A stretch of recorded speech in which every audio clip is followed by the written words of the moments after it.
Tudo começou em 1980, quando a família Glatzel se mudou para uma nova casa na cidade de Brookfield, Connecticut. Entre caixas e móveis, havia uma sensação estranha no ar, que logo se transformaria em medo. O jovem David Glatzel, de apenas 11 anos, começou a relatar visões perturbadoras de uma figura sinistra, descrita como um homem velho de pele escura e olhos ameaçadores. Para David, essas visões não eram apenas sonhos ruins. Ele dizia que o homem o ameaçava constantemente, prometendo machucá-lo e sua família. No início, os Glatzel acreditavam que o garoto estava imaginando coisas, talvez influenciado pelo estresse da mudança.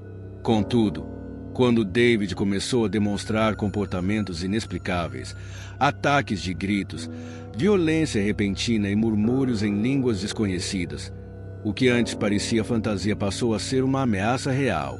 A situação piorou quando móveis começaram a se mover sozinhos. Ruídos estranhos ecoavam pela casa, e os membros da família começaram a sentir uma presença pesada e opressiva no ambiente. Desesperados, os Glatzel buscaram a ajuda de Ed e Lorraine Warren, famosos investigadores paranormais que já haviam trabalhado em casos assustadores, como a casa de Amityville. Quando chegaram à residência, os Warren imediatamente declararam que o que estavam enfrentando ali era algo maligno. Lorraine, que se considerava uma médium clarividente, afirmou ter sentido uma força demoníaca ligada a David. A partir daí, começaram uma série de sessões de exorcismo para tentar libertar o menino. Essas sessões, realizadas com a ajuda de padres locais, foram descritas como intensas e assustadoras.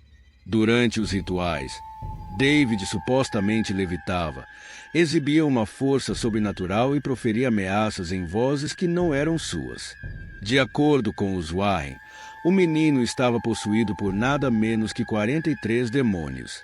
Eles alegaram que, durante um desses exorcismos, algo extraordinário aconteceu. Arne Cheyenne Johnson, namorado da irmã de David, desafiou os espíritos malignos. Ele teria gritado, ordenando que deixassem o garoto em paz e viessem até ele. Foi nesse momento que os Warren acreditaram que o demônio havia transferido sua presença para Arne. Pouco tempo depois, David começou a se recuperar, mas a paz da família durou pouco. O que parecia ser o fim de um pesadelo seria apenas o início de algo muito mais sombrio.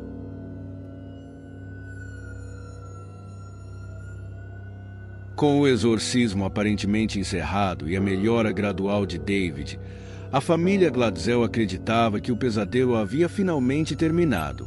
Mas, para Arne Cheyenne Johnson, a sensação de inquietação persistia.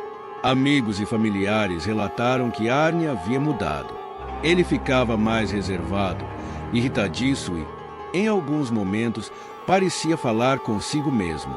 Apesar disso, ele tentou retomar a normalidade de sua vida ao lado de Debbie Glatzel, sua namorada. O casal se mudou para um pequeno apartamento anexo ao canil onde Debbie trabalhava. Foi nesse período que Alan Bono, o proprietário do canil, entrou em cena. Alan era descrito como um homem amigável, mas de temperamento imprevisível, especialmente quando bebia. No dia 16 de fevereiro de 1981, Arne, Debbie, sua prima Mary e o irmão mais novo de Debbie, Cal, passaram o dia juntos com Alan. Após uma visita ao apartamento do casal, Alan os convidou para um almoço, onde bebidas alcoólicas foram consumidas em grande quantidade. O clima parecia descontraído, mas a tensão começou a crescer à medida que Alan ficava cada vez mais alterado. De volta ao apartamento, Alan começou a provocar Cal, o que levou a um confronto verbal. Debbie tentou intervir, mas a situação rapidamente saiu de controle. Alan agarrou Mary pelo braço de forma agressiva e foi nesse momento que Arne, segundo relatos, entrou em um estado de aparente transe. Testemunhas disseram que seus olhos pareciam perder o foco e ele começou a balbuciar algo incompreensível antes de sacar um canivete. Em um ataque repentino, Arne esfaqueou Alan várias vezes, ferindo-o mortalmente. Após o ataque, Arne fugiu do local, mas foi encontrado horas depois pela polícia, visivelmente confuso sobre o que havia acontecido. Alan Bono morreu devido aos ferimentos, marcando o primeiro homicídio registrado na história da pequena cidade de Brookfield. Enquanto a polícia iniciava a investigação, Arne foi preso e acusado de assassinato em primeiro grau. Debbie, entretanto, insistia que algo inexplicável havia ocorrido. Ela afirmou que Arne não era violento e que o comportamento dele no momento do ataque não era natural. Para ela, isso era uma consequência direta da possessão demoníaca transferida durante o exorcismo de David. A história ganhou as manchetes e a conexão com os Warren foi rapidamente revelada. Ed e Lorraine, ao lado de Debbie, começaram a trabalhar para convencer o público de que forças sobrenaturais estavam envolvidas. Mas para o sistema judicial, a questão era clara. Arne havia cometido um assassinato e agora precisaria responder por ele.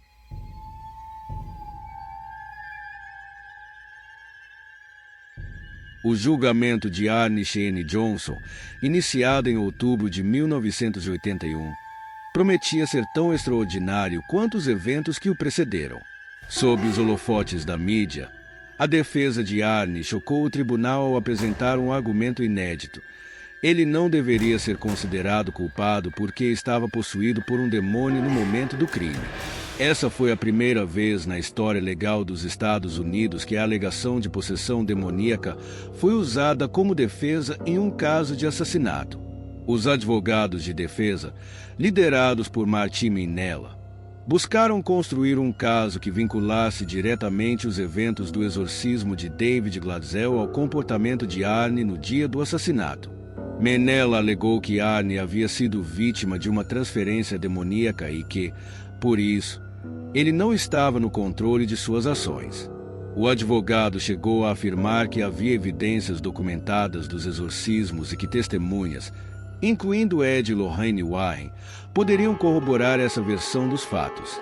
Ed e Lorraine foram chamados para depor e descreveram, em detalhes, os eventos que levaram ao suposto ataque demoníaco. Lorraine contou como, durante uma das sessões de exorcismo de David, Arne desafiou os espíritos, ordenando que deixassem o garoto e viessem para ele. A médium afirmou que sentiu uma mudança no ambiente naquele momento e que sabia que algo sombrio havia ocorrido. Apesar do esforço da defesa, a alegação de possessão demoníaca encontrou forte resistência no tribunal. O juiz Robert Callahan rejeitou a possibilidade de usar o sobrenatural como argumento legal, declarando que essa linha de defesa não era admissível em um tribunal de justiça. Ele considerou que a defesa baseava-se em crenças religiosas e, portanto, não tinha fundamento jurídico ou científico. Com a rejeição do argumento sobrenatural, a defesa teve que se concentrar em outras estratégias, como questionar o estado mental de Arne e explorar as circunstâncias do crime.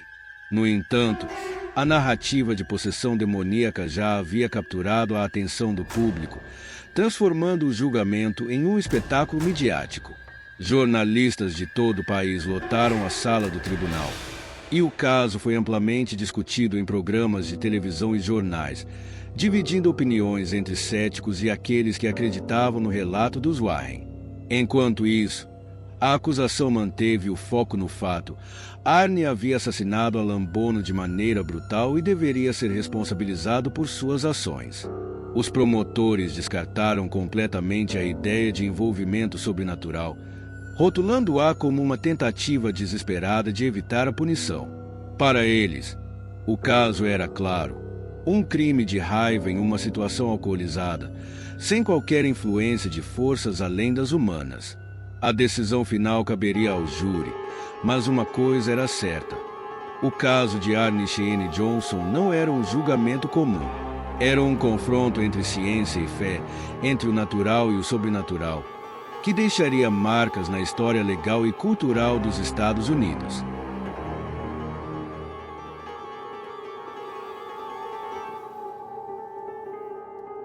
Enquanto o julgamento de Arne Cheyenne Johnson prosseguia, a presença de Ed e Lorraine Warren desempenhava um papel crucial não apenas na construção da narrativa sobrenatural, mas também na amplificação da atenção pública em torno do caso.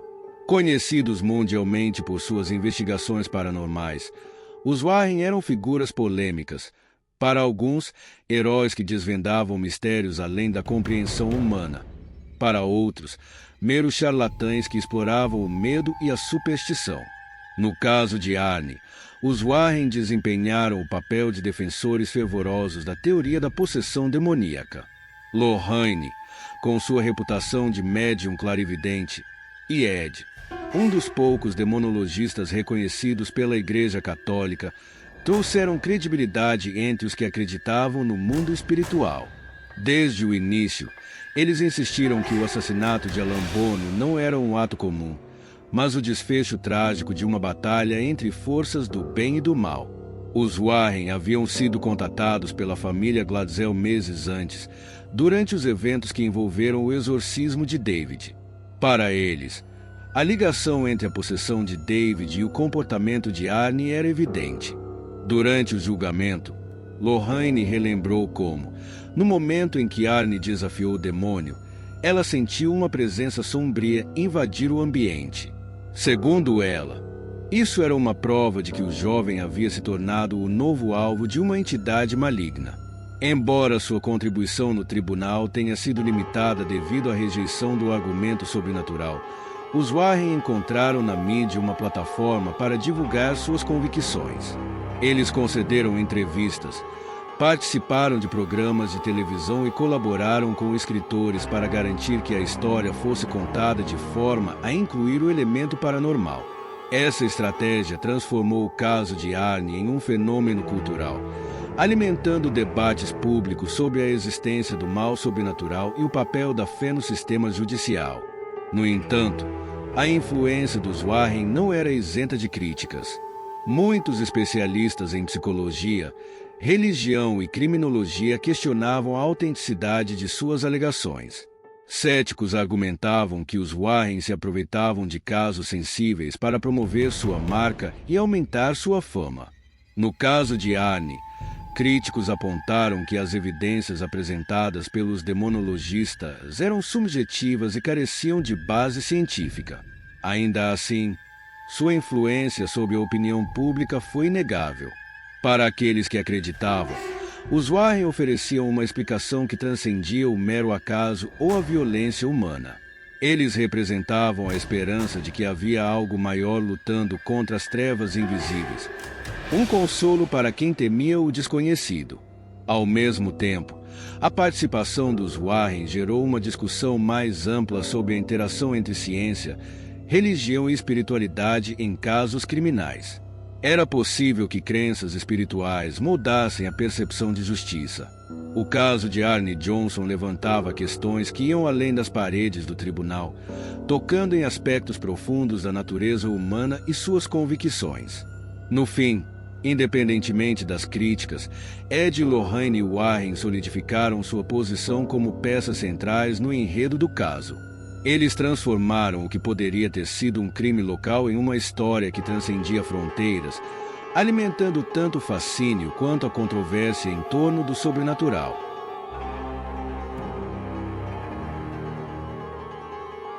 O caso de Arne Cheyenne Johnson tornou-se um divisor de águas não apenas no tribunal, mas também no imaginário popular, gerando uma série de teorias e controvérsias que transcenderam as barreiras do direito e da espiritualidade.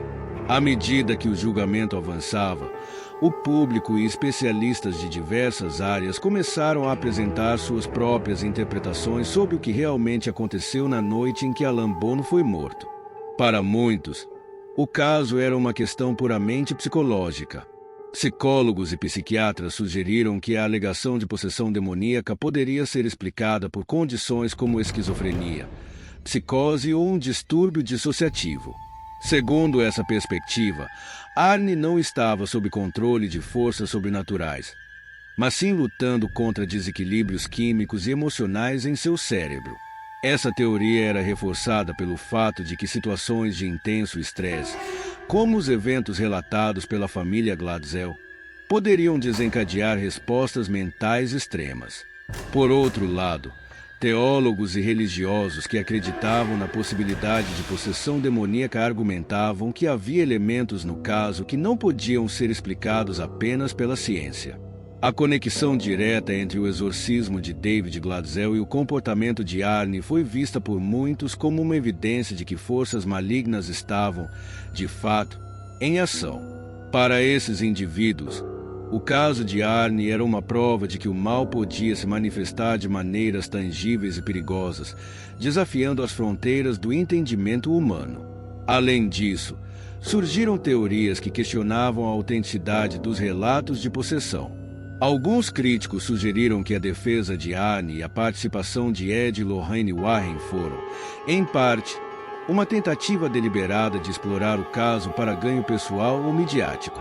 Essa linha de pensamento ganhou força devido ao envolvimento dos Warren com produções cinematográficas e livros que lucraram significativamente ao transformar o caso em um fenômeno cultural. A mídia também teve um papel crucial na amplificação dessas controvérsias. Programas de televisão e jornais alimentaram o fascínio do público com o caso, mas frequentemente o apresentaram de forma sensacionalista. Manchetes dramáticas, como assassino alega estar possuído pelo demônio ou o julgamento que desafia a ciência, dividiram ainda mais a opinião pública. Para alguns, isso apenas reforçava a ideia de que o caso era mais entretenimento do que uma busca por justiça. No meio de todas essas teorias, a figura de Arne permaneceu enigmática. Ele não era apenas um acusado, mas o centro de uma tempestade que colocava em conflito ciência, religião e sociedade. Para alguns, ele era uma vítima de forças além de seu controle. Para outros, um homem buscando uma desculpa para escapar de sua culpa. As controvérsias também se estenderam ao impacto que o caso teve na comunidade local. A pequena cidade onde tudo aconteceu tornou-se um ponto de interesse para curiosos, investigadores paranormais e até céticos que buscavam refutar os relatos. O cotidiano dos moradores foi interrompido, e a história de Arne deixou marcas que persistem até hoje. No fim, o caso de Arne Cheyenne Johnson não trouxe respostas definitivas, mas abriu portas para discussões profundas sobre os limites da compreensão humana. Ele nos deixou com uma questão fundamental: onde termina o que conhecemos e começa o desconhecido?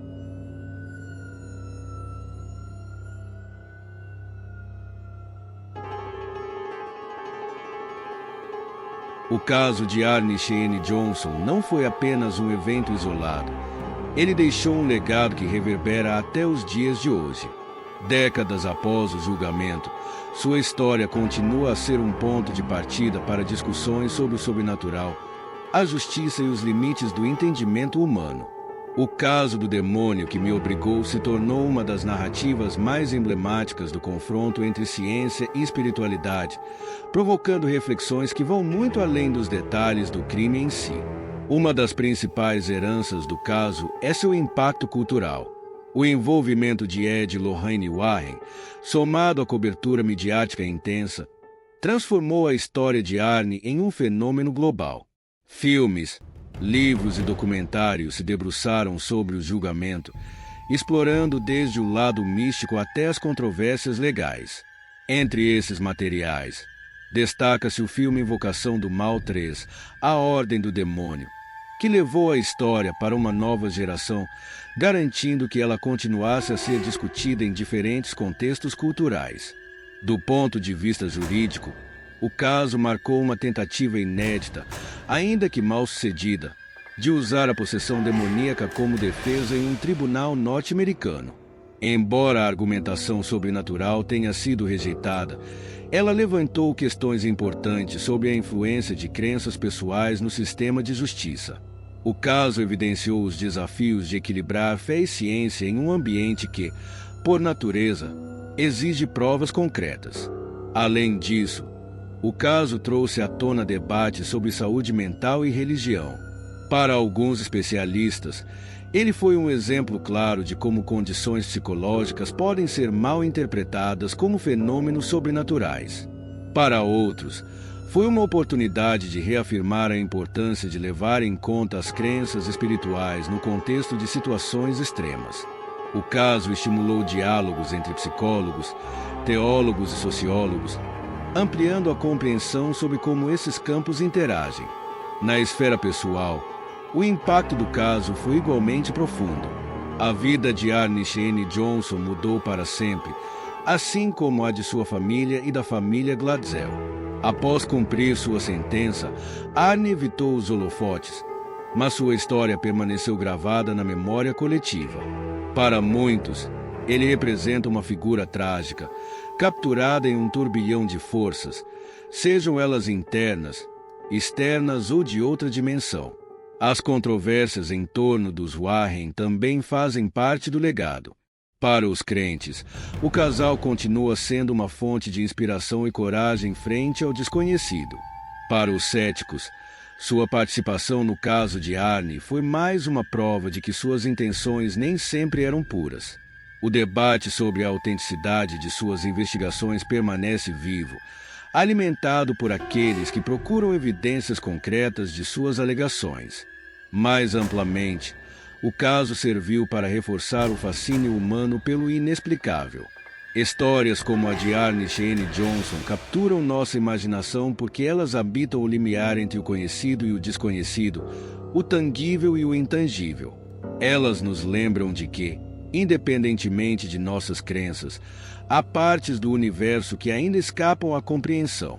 Por fim, o caso do demônio que me obrigou se tornou um símbolo da dualidade da experiência humana, nossa busca por respostas, mesmo quando confrontados com o inexplicável, e nossa luta para reconciliar o que é visto com o que é sentido.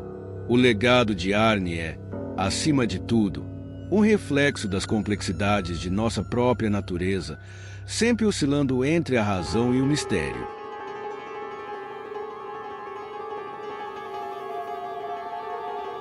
O caso de Arne Shane Johnson, conhecido como o demônio que me obrigou, transcende as fronteiras de um simples crime ou de uma defesa jurídica inusitada.